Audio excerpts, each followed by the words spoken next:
नमस्ते दोस्तों, कैसे हैं आप सब। उम्मीद करती हूँ सभी अच्छे होंगे। स्टोरी सुनने के लिए हमारे चैनल को लाइक एंड सब्सक्राइब करें। अगर आपने इसका पिछला एपिसोड नहीं देखा है तो मैंने प्लेलिस्ट में मेंशन कर दिया है, आप वहां से जाके देख सकते हैं। ये स्टोरी का 18वां भाग है। तो चलिए कहानी स्टार्ट करते हैं। अभी तक आप लोगों ने देखा कि विराट बीच में ही उसकी बात काटते हुए, माफ करना पापा, मैं आपकी इस दकियानुसी सोच का साथ नहीं दे सकता। मेरी नज़र में एक लड़की की इज्जत पहले है, बाकी सब बाद में। अब आगे आप जैसे लोगों की वजह से ही इन जैसे लोगों का हौसला बुलंद होता है।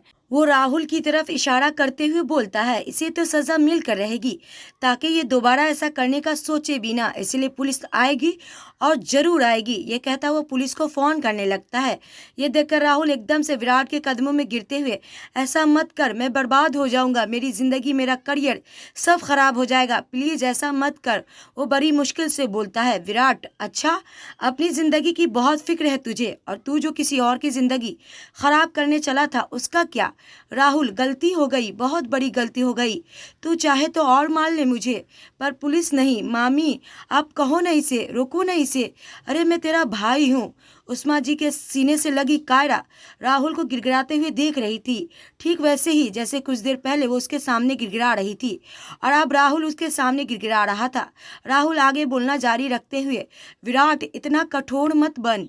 ये तो तुझे मेरी पत्नी को हाथ लगाने से पहले सोचना चाहिए था। गुस्से से जलती निगाहों से राहुल को देखते हुए विराट आज पूरे हक के साथ कायरा को अपनी पत्नी बोलता है।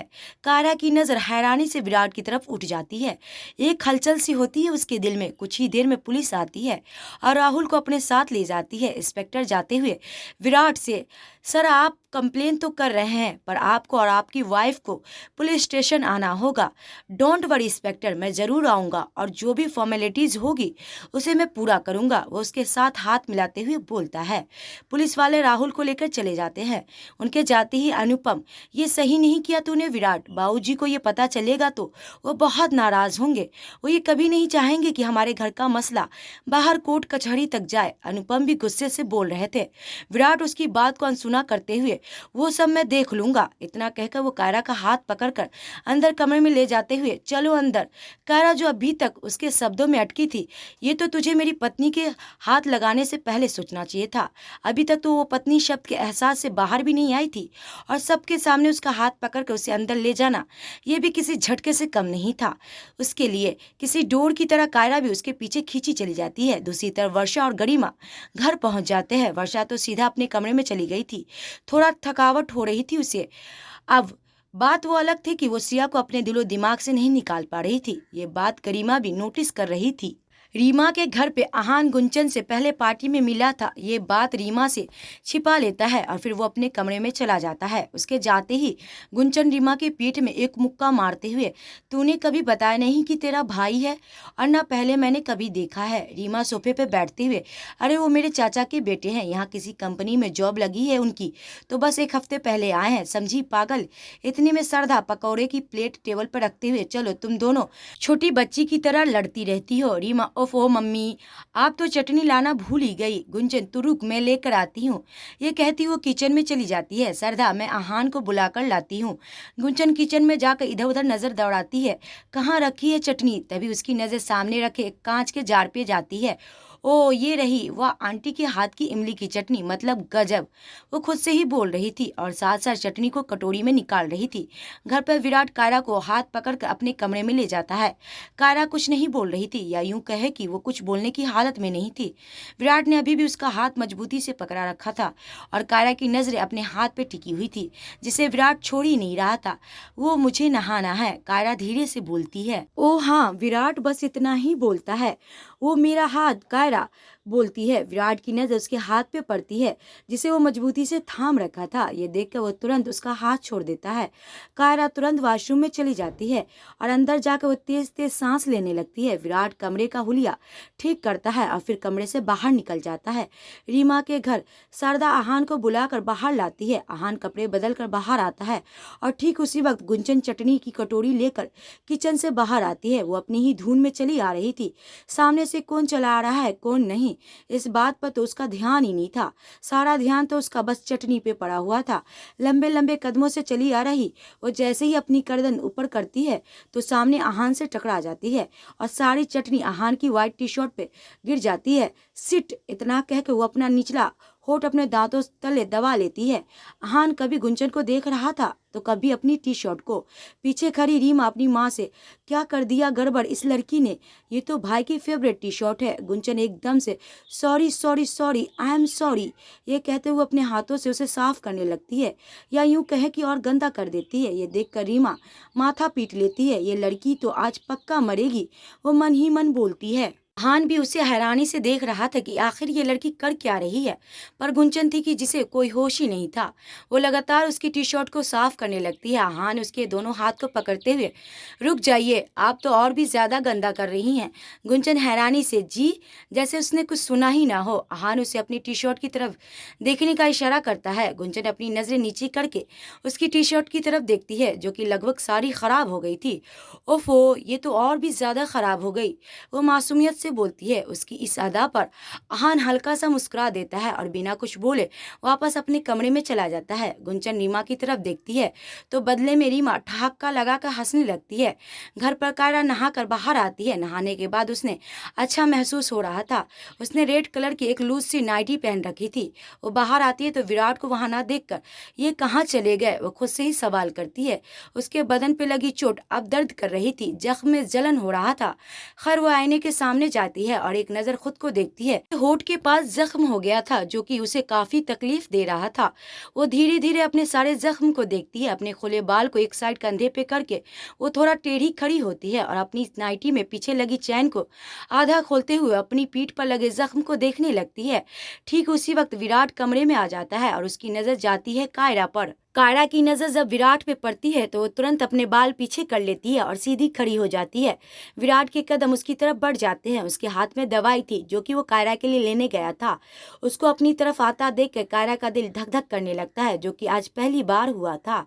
इससे पहले कि वो कुछ समझ पाती, विराट उसके करीब जाकर बेहद आराम से और नरम लहजे में, ठीक हो न तुम। ओहो, विराट से इतनी मीठे सुर की कल्पना नहीं की थी कायरा ने। वो हैरानी से उसकी तरफ देखती है। उसके इस तरह देखने से विराट भी थोड़ा असहज महसूस करता है कि ये मुझे ऐसे क्यों देख रही है, पर फिर वो इस बात को नजरअंदाज करते हुए वो फिर से कायरा की तरफ देखते हुए, ठीक हो ना तुम। इस बार भी उसके बोलने का लहजा बेहद नरम था। अब तो कायरा से बर्दाश्त ही नहीं हो रहा था। वह एकदम से बोल पड़ती है, ये कैसे बात कर रहे हो तुम मेरे साथ। एक बार के लिए तो विराट भी सोच में पड़ जाता है कि आखिर उसने ऐसा क्या बोल दिया, मैं कैसे बात कर रहा हूँ मतलब। विराट भी उससे पूछ ही लेता है, कायरा तो और क्या, पहले की तरह बात क्यों नहीं कर रहे हो तुम। पहले की तरह? विराट अपनी आईब्रो उचकाते हुए बोलता है, कायरा पहले जैसे सीरियल की तरह बात करते थे वैसी ही बात करो ना, सहानुभूति नहीं चाहिए मुझे तुम्हारी। कायरा का इतना कहना काफी था विराट को उसके असली रूप में लाने के लिए। ओ रियली, तो मैं सहानुभूति जता रहा हूँ? हाँ, कायरा भी तबाक से बोलती है, और मैं सेडियल के तरीके से बात करता हूँ? हाँ, कायरा का वही जवाब। ओ शट अप, मैं कोई सहानुभूति नहीं दिखा रहा, समझी तुम। अब चुपचाप ये दवाई लगाओ। लगभग वो उसे कंधे से पकड़कर अपनी तरफ घुमाते हुए बोलता है। कायरा कुछ कहने के लिए अपनी होठ हिलाती है, पर विराट बीच में ही उसके होठों पे उंगली रखते हुए श्श, जो काफी था कायरा के होश उड़ाने को। उसके आगे कुछ बोल ही नहीं पाती। विराट आहिस्ता से उसके और करीब जाता है और बिना कुछ बोले उसके होठों के किनारे दवाई लगा देता है। थोड़ी सी जलन होगी, हाँ, वो उसको समझाते हुए बोलता है, जैसे वो कोई छोटी बच्ची हो। ये देख के कायरा के मन ही मन मुस्कुरा उठती है। अब चोट तो उसके कंधे और पीठ पर भी लगी थी। कायरा को तो सोचकर ही अजीब लग रहा था कि विराट उसकी पीठ पर, जबकि विराट के मन में दूर दूर तक ऐसी कोई बात नहीं थी। वो तो बस कायरा की केयर कर रहा था और अपनी मर्यादा अच्छी तरह से जानता था। कंधा दिखाओ अपना, वो सहजता से बोलता है। नहीं, मैं खुद लगा लूंगी, कायरा अपनी अटकती आवाज में बोलती है। उसकी आवाज सुनकर विराट उसकी तरफ देखता है। शर्म से लाल उसके गाल और नजरें चुराती हुई इधर से उधर उसकी घूमती आंखें। उसका चेहरा देखकर ही विराट उसके दिल की बात समझ जाता है। डोंट बी सिली, कुछ भी उठपटांग सोचना बंद करो, ये कहता वो कमरे की सारी लाइट्स ऑफ कर देता है। कमरे में केवल इतनी रोशनी थी कि बस दोनों के चेहरे नजर आ रहे थे और कुछ भी नहीं। विराट कायरा को वापस घुमाता है जिससे उसकी पीठ उसकी तरफ हो जाता है। कायरा का दिल जोर जोर से धड़क रहा था, जैसे उछलकर बाहर आ जाएगा। रीमा के घर एक तो पहले ही गुंजन आहान की कमीज खराब कर चुकी थी और आज उसने आहान की टी शर्ट खराब कर दी। ओ गॉड, ये क्या किया मैंने, मतलब एक ही गलती 2 बार। मैं भी ना बिल्कुल देखकर नहीं चलती। वो ये सब सोच ही रही थी कि सोफे पर बैठी अपने नाखून चबाते हुए ये सब सोच रही थी। उसके सामने बैठी रीमा बस उसे देख रही थी। पकौड़े ठंडे हो रहे थे पर ना तो गुंजन खा रही थी और ना ही रीमा को खाने दे रही थी। ठीक उसी वक्त आहान टी शर्ट चेंज करके बाहर आता है। जैसे ही वो बाहर आता है तो नजर जाती है गुंजन पर, जो कि अभी भी अपने नाखून चबाने में लगी हुई थी। देवी जी, आपको नहीं खाना तो कम से कम मुझे खाने दे, कब से मुंह में पानी आ रहा है मेरे। रीमा अपने मुंह में पानी भरते हुए बोलती है, पर गुंजन तो अपनी ही सोच में गुम थी। अभी तक उसने आहान को भी नहीं देखा था। आहान जो गुंजन की हरकतों पे बस मुस्कुराए जा रहा था। आखिर वही अपने कदम उसकी तरफ बढ़ाता है और सोफे पे बैठते हुए, इतनी भी कोई बड़ी बात नहीं है मिस, जो आपको ये पकौड़े छोड़कर अपने नाखून चबाने पड़ रहे हैं। ये सुनकर गुंजन छेप जाती है। फिर वो एक गहरी सांस लेकर, आई एम सॉरी, मेरी वजह से आपके कपड़े खराब। आहान बीच में ही उसे रोकते हुए, प्लीज सॉरी मत कहिए, आपने जानबूझकर तो नहीं किया ना, हो जाता है। टेंशन मत लीजिए आप। रीमा, तुम समझाओ अपनी दोस्त को। ये कहता हुआ वहां से उठते हुए, एक्सक्यूज मी, मुझे एक मेल सेंड करनी है। इतना कहकर वो अंदर चला जाता है क्योंकि वो समझ गया था कि गुंजन उसके सामने सहज महसूस नहीं कर रही है और यही होता भी है। उसके जाते ही गुंजन चैन की सांस लेती है। घर पर विराट कमरे की लाइट बंद कर देता है। कमरे में केवल इतनी रोशनी थी कि बस दोनों के चेहरे नजर आ रहे थे। विराट उसके कंधे से पकड़ के दूसरी तरफ घुमाता है जिससे कायरा की पीठ उसकी तरफ हो जाते हैं। विराट आहिस्ता से उसके खुले बाल को कंधे की तरफ कर देता है। उसकी उंगलियां उसके गर्दन पर छूते ही कायरा सिहर उठती है। उसकी धड़कने की रफ्तार बढ़ने लगती है, जबकि विराट के दिल में दूर दूर तक ऐसी कोई फीलिंग नहीं थी। वो तो बस उसकी केयर कर रहा था, उसका ध्यान रख रहा था। विराट धीरे धीरे उसके नाइटी में लगी आधी चैन को पूरा खोल देता है और उसकी पीठ पर दवाई लगाने लगता है। कायरा को जलन होती है, एक आह निकलती है उसके मुंह से। वो कसकर अपनी आंखें बंद कर लेती है। विराट आईने में उसकी तरफ देखता है। कायरा को कितनी तकलीफ हो रही थी ये तो उसका चेहरा देखकर ही पता चल रहा था। विराट तुरंत अपने होठ को गोल करके उसकी चोट पर फूंक मारने लगता है। विराट की ठंडी सांसें अपनी पीठ पर महसूस होते ही कायरा को एक सुकून मिलता है। वो तुरंत अपनी आंखें खोलकर उसकी तरफ देखती है। विराट कितना केयरिंग लग रहा था, कितना सिंपल, कितना इनोसेंट, जो दिल में वही जुबान पे। कायरा तो खिंची चली जा रही थी उसकी तरफ, बस एक टक विराट को देखे जा रही थी। अपने दर्द, अपने जलन का तो एहसास ही नहीं हो रहा था उसे। और विराट था जो सिर्फ और सिर्फ उसकी केयर कर रहा था। वो साथ दवाई लगा रहा था और साथ साथ पूछ रहा था कि जलन नहीं हो रही ना तुम्हें। कायरा के कानों तक उसकी आवाज़ तो नहीं पहुंच रही थी, बस वो अपनी ही सुध बुध गवा कर उसकी हाँ में हाँ मिला रही थी। कब विराट ने उसकी हर चोट पे दवाई लगा दी उसे पता ही नहीं चला। लो हो गया, वो उसकी चैन बंद करते हुए बोलता है और वापस रूम की लाइट ऑन कर देता है। लाइट ऑन होते ही कायरा एकदम से होश में आती है और खुद की हरकत पे वो हैरान रह जाती है। वो मन में, ये क्या कर रही हूँ मैं, इस सीरियल को ऐसे क्यों देख रही थी और पता नहीं क्या क्या सोच रही थी मैं। अब सो जाओ या पूरी रात यहीं खड़ी रहोगी। विराट अपने दोनों हाथ बांधे उसकी तरफ देखते हुए बोलता है। कायरा बिना कुछ बोले चुपचाप जाकर बिस्तर पर लेट जाती है। अपने ही उलझन में उलझी हुई थी वो। विराट के कदम उसकी तरफ बढ़ जाते हैं। ये देख कर कायरा के मन में, अब ये मेरी तरफ क्यों आ रहा है, दवाई तो लगा दी ना, फिर क्या बाकी रह गया, कहीं अब ये यहीं तो नहीं सोने वाला, नहीं नहीं, ऐसे तो मैं सो ही नहीं पाऊंगी। इतने में विराट उसके नजदीक पहुंच जाता है। कायरा एकदम से उठकर बैठते हुए, देखो अब तुम इतने भी स्वीट मत बनो। एक तो पहले ही तुमने प्यार से बात करके दिमाग खराब कर दिया है। मैं तो अभी तक ये बात को हजम नहीं कर पा रही कि तुम मुझसे बिना गुस्से के बात किए और अब यहाँ सोने के लिए भी चले आए। विराट कुछ कहने के लिए अपने होठ हिलाता है पर कायरा बीच में ही, हाँ जानती हूँ कि तुम्हें फिक्र हो रही है पर मैं अब बिल्कुल ठीक हूँ, अकेले सो सकती हूँ, तो तुम परेशान मत हो। अगर तुम्हें यहाँ सोना है तो मैं दादाजी से कह दूंगी। वो हड़बड़ में जो मुंह में आ रहा था वो बोले जा रही थी। ये देख के विराट अपना माथा पीट लेता है। Will you please shut up, वो खींचते हुए बोलता है। मैं अपना फ़ोन लेने आया हूँ, ना कि तुम्हारे साथ सोने। वो टेबल पे रखा अपना फ़ोन उठाकर उसे दिखाते हुए बोलता है।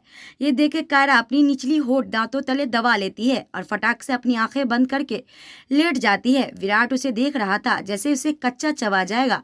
उफ, ये लड़की भी ना कितना उटपटांग सोचती है, मन ही मन वो सोचता है और फिर स्टडी रूम में जाने लगता है। पर अंदर जाने से पहले ही उसके कदम ठिठक जाते हैं। वो एक बार फिर पीछे मुड़कर देखता है और कायरा को देखकर मन में, ये ठीक है ना, अगर रात को कोई परेशानी हुई तो? नहीं नहीं, मैं यहीं सोफे पे लेट जाता हूँ। कायरा का चेहरा दूसरी तरफ था, इसीलिए उसे पता ही नहीं चलता कि विराट वहीं है। उसकी नजर में तो वो स्टडी रूम में चला गया था। कायरा कुछ ही देर में सो जाती है, पर विराट को नींद नहीं आ रही थी। आज जो कुछ भी हुआ वो सब किसी फिल्म की तरह उसकी आंखों के सामने घूम रहा था और राहुल के शब्द उसके कान में शोर कर रहे थे। तेरा पति तुझे नहीं पूछता, तेरा विवेक तुझे छोड़कर चला गया तो किसके लिए जवानी बचा रही है? मन ही मन वो राहुल के प्रति घृणा से भर जाता है। तेरी इतनी छोटी सोच होगी राहुल, ये मैंने नहीं सोचा था। मतलब एक लड़की का खुद का कोई वजूद नहीं? क्या उसे हक नहीं अपनी मर्जी से जीने का? डिस्कस्टिंग।